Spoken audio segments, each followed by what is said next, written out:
Peace, everybody. It is I, Energy Masta Allah, aka the Emma, and this is the beginning of the 19 Code lecture series that I've been talking about for the past week or two. And what we're gonna do here, we're gonna start off with a written introduction. I'm gonna break it up into two parts. Just to kind of prep you and condition you for what we got to go through in order to be able to transmit this technology to you, information, knowledge, technology. Don't worry too much about we're not going to do the freestyle lecture style yet. We'll get to that after the intro. So for now, just make sure that you listen and absorb. Don't worry about understanding too much. You can always go back and listen again and again. I love what J. Cole said recently in the interview where he shouted out Killer Priest, where he was saying it took him a little time to be able to absorb and understand what Priest was saying, but he knew that he was saying something important, so he actually took that time to engage with the content and play it over and over and listen until it hit him. And then once he got it, it's just like waiting for that gift on Christmas. If you open them gifts too early, you don't build up that anticipation. But once it hit him, it just blew his mind. So he had to give that shout out. And interestingly enough, that kind of ties into what we're talking about today, because Killer Priest actually just dropped the joint earlier, just right before I was getting on the live, called Disclosure. And yeah, that's a word that you will be hearing a lot more over the course of the next year, and you'll find out why. But there are things going on in the world, and hopefully what I'm presenting to you will give you some fresh context, be able to see the world's issues and current events through fresh and eternal eyes that are the eyes that have solved problems since time immemorial. And so without further ado, let's kick it off with part one of the introduction. Peace. As the ultimate clash between Islam, Christianity, and Judaism appears to become imminent, I do what I was trained to do and remove myself from the noise for a minute so I can listen to what the music of the universe is saying. I was introduced to what has become known as the 19 Code of the Quran when it popped up on my YouTube suggestions this year, adding to the list of algorithmic synchronicity that has guided my own spiritual journey for the last 7 years. It was 2019 when I got the knowledge of self from Allah See God. It was right before the COVID-19 outbreak, and during a time when the coronavirus was preceded by a coronal mass ejection from the sun towards Earth in March 2019, another in June, and a never-before-seen rare type of explosion in December caused by magnetic recombination. That's basically the way the sun, quote-unquote, impregnates the Earth's field with auroras that can themselves give birth to plasmoids, which are basically equivalent of tiny stars. That's sun, moon, star. Take a mental note.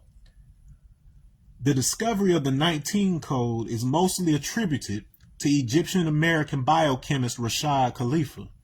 His 1969 research into Quranic letters led to his computer-supported investigation of Surah 74 in 1974 to discover what he believed to be proof of the divine authorship of the Quran in the form of a 19-based key that ensures that changes to the original content of the Quran are easily detected.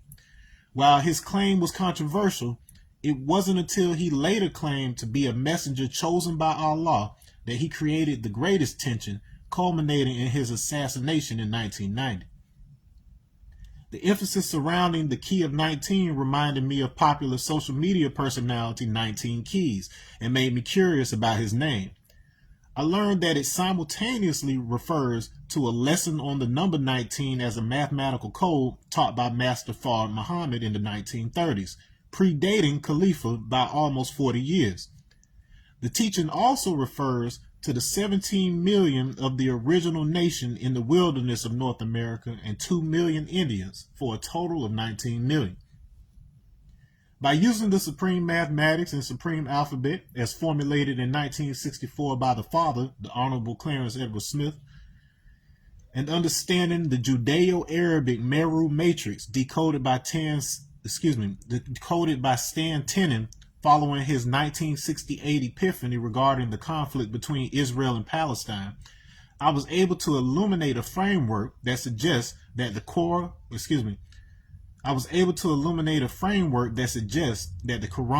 Torah, and Hindu Vedas all come from a shared source bridged by the concept of the knowledge of the sun, mentioned in the definition of Allah in the supreme alphabet.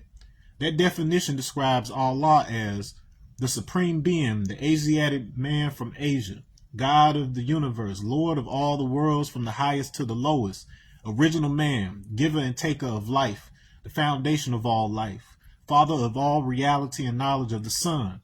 Allah is arm, leg, arm, head.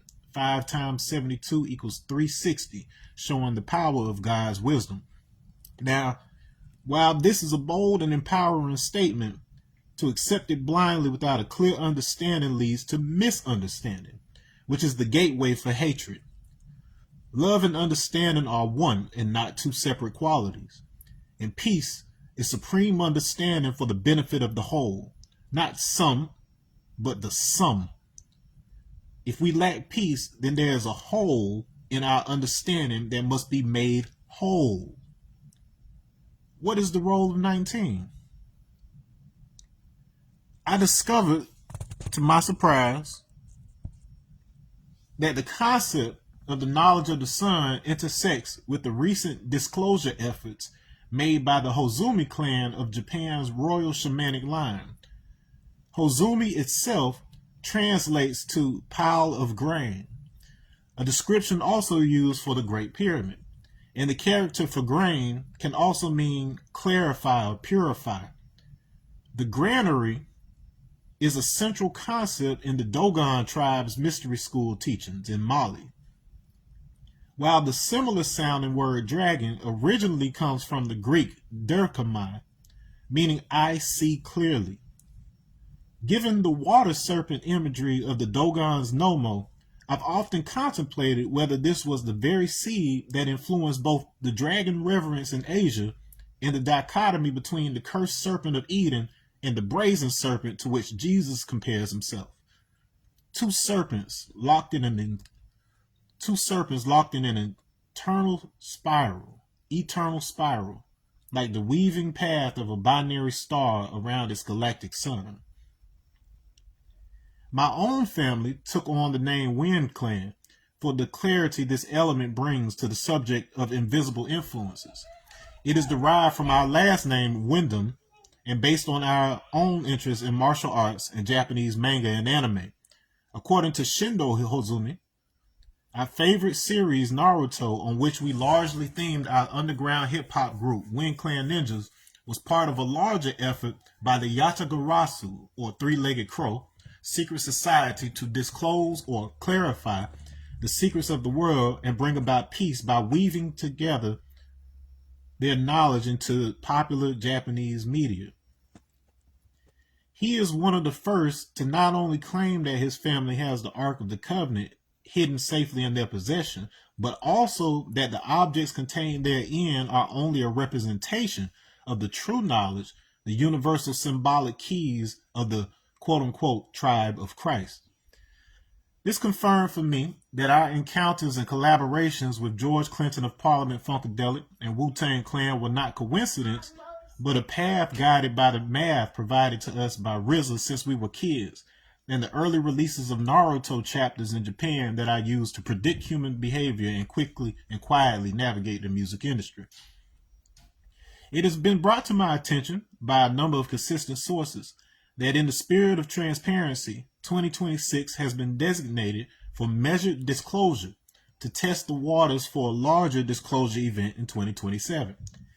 It would seem that actions such as the release of the Epstein files and the upcoming Disclosure Day film by Steven Spielberg are being released to prepare humanity's perceptual capacity for the prospect of interaction with extraterrestrial, transdimensional, spiritual, and otherwise previously unexplained aerial and terrestrial phenomena. George Clinton is one of the first people to teach me about the numerical codes used by secret societies, so I wouldn't be surprised if the return of the onstage mothership landing was at least subconsciously anticipation of what is claimed to be revealing itself in 2027. Until it is shown and proven, there is nothing to be believed surrounding that, only that there is a shared calendar system, quote unquote, with which those who see clearly are synchronized, be they good or bad. Based on my own training, initiation, and experience, it appears that teaching originating with figures like Master Fard and Sadhguru of Isha Yoga are connected in some capacity to an error-correcting feature in the human design that is rooted in the convergence of math, sound, and geometry through the science of cymatics. This ultimately involves the role of one's own properly directed voice as a means of tempering the verbal and spatial mapping performed by the brain's hippocampal axis, otherwise referred to as Ammon's horn in the ancient world. Without proper molding of this metaphorical clay, exposure to higher frequency phenomena like the aforementioned will result in a set of fear-based hallucinations that have historically been employed as a deterrent for those who have not sufficiently accessed and understood the original vibratory word of God. This is the mental equivalent of exposure to high-frequency sunlight without proper UV filtering, resulting in damaged DNA and cancers. The Code of 19 itself acts as one such mental filtration mechanism to determine who is truly prepared for the truth. This is effectively described in Surah 74, verses 30 and 31 of the Holy Quran, which state, "Over it are 19 keepers. We have appointed none but angels as the keepers of the fire, and we have not made their number but as a trial for the unbelievers, so that those who have been endowed with the book will be convinced, and the believers' faith will increase. And neither those who have been endowed with the book nor the believers will fall into any doubt. As for those in whose hearts there is a sickness as well as the unbelievers, they will say, what did Allah aim at by this strange parable?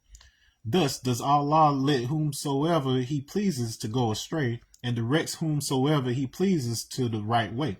And none knows the host of your Lord but he. And hell has only been mentioned here that people may take heed." Any written form of the word is at best a single interpretation forged from resonance between collective accounts.